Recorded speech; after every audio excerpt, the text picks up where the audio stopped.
Welcome to a brief summit. A brief description of GitHub and Git. Git is the underlying mechanism that allows GitHub to work.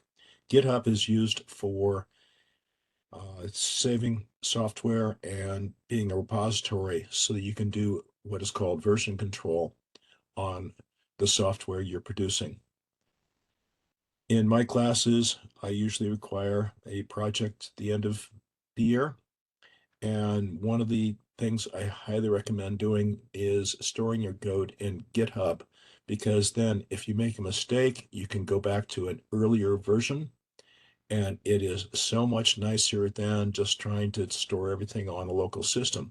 Plus, then at the end of your project or during the project, you can share it with me or share it with anybody else you would like.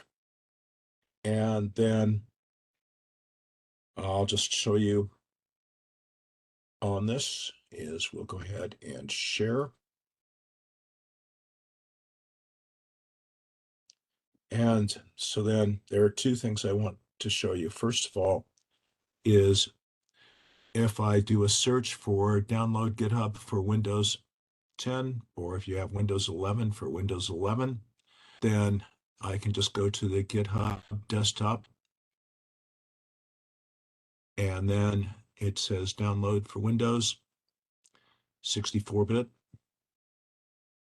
which I think most people have. And let me just move this out of the way. Notice it takes a while to download. And once this is done, then the download, we can actually start downloading it onto our system. And again, this is going to download Git and a Git bash, which is a born-again shell, which is the way that interface usually works. And also you have a GUI interface, graphic user interface. And so then I can just open the file.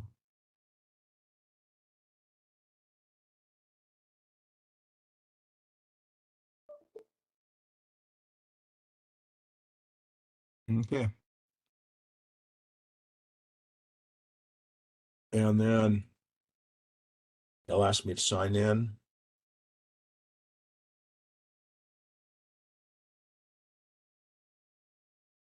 And I have github.com. And then I can usually use my email address or my username.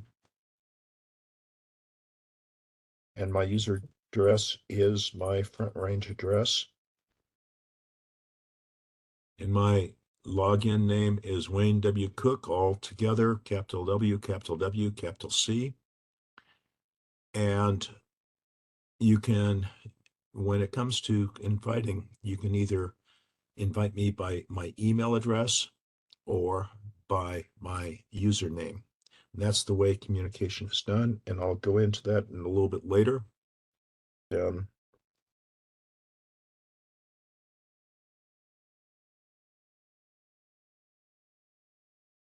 ahead and log in.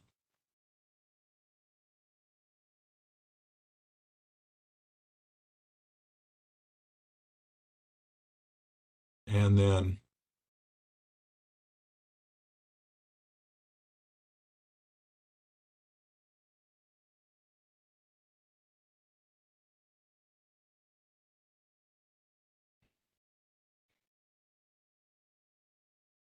I am logged in, and I'm logged in to both the online, and it goes through then, if you're installing for the first time, it'll go through a series of questions on what you would like to do. Just go by default on most of them, except I go towards Windows certification when it asks you whether you want just GitHub certification of items or else Windows and Linux certification.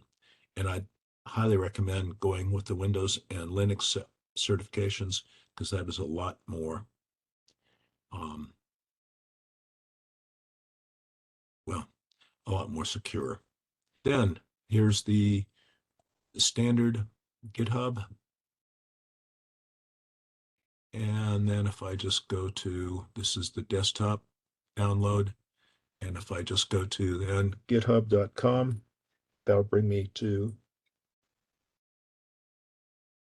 the interface, and I've already logged in, but why don't I go ahead and I'll sign out of this. And this is what the user interface looks like. And then if you do not have an account yet, please sign up. And it requires you to have an email address, and choose wisely on the email address, because I used my last school's email address and then I was locked out. Fortunately, I used a personal email address so they could get back in. So always have two email addresses when you're signing up. And then let me just go ahead and sign in. And again, I can either use my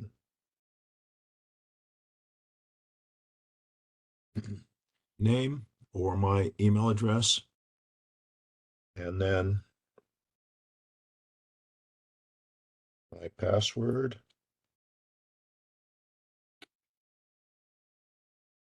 And I can get into the system. And notice then it has Wayne W. Cook as my handle. And then you can have whatever you want. And I have various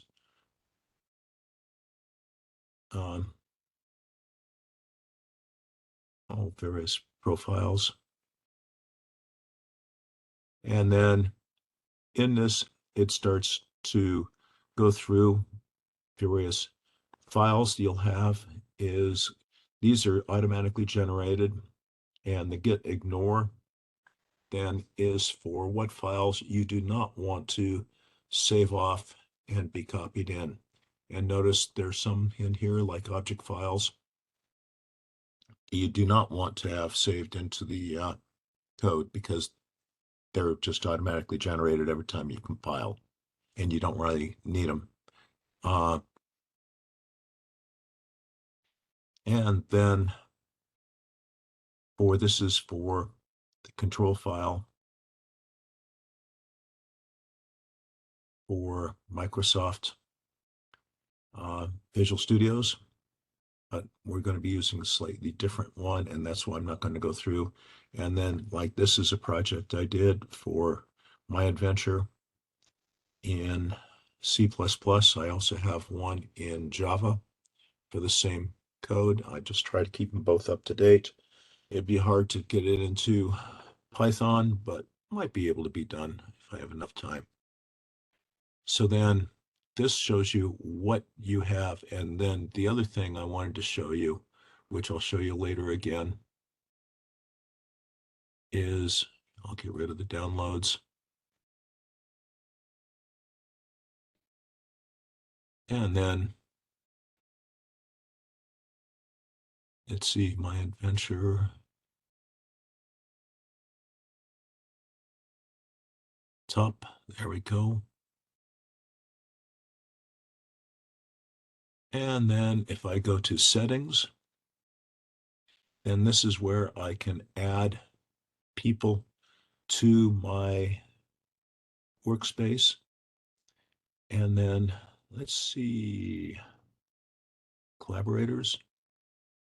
And these are all the collaborators I have so far. And then if I want to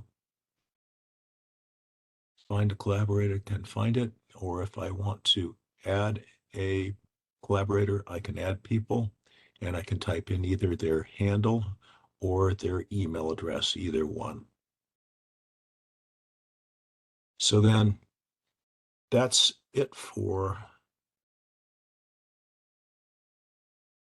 the user interface. And then I would highly recommend going through the tutorial on how to use this interface, but most of the time you will not need to use this interface, because you can actually go through Visual Studios or IntelliJ IDEA or PyCharm, and they all have interfaces to GitHub. So I hope this has been interesting and helpful, and we will go ahead and stop the recording, stop the meeting. Okay, I guess it's still recording. And I hope this has been helpful.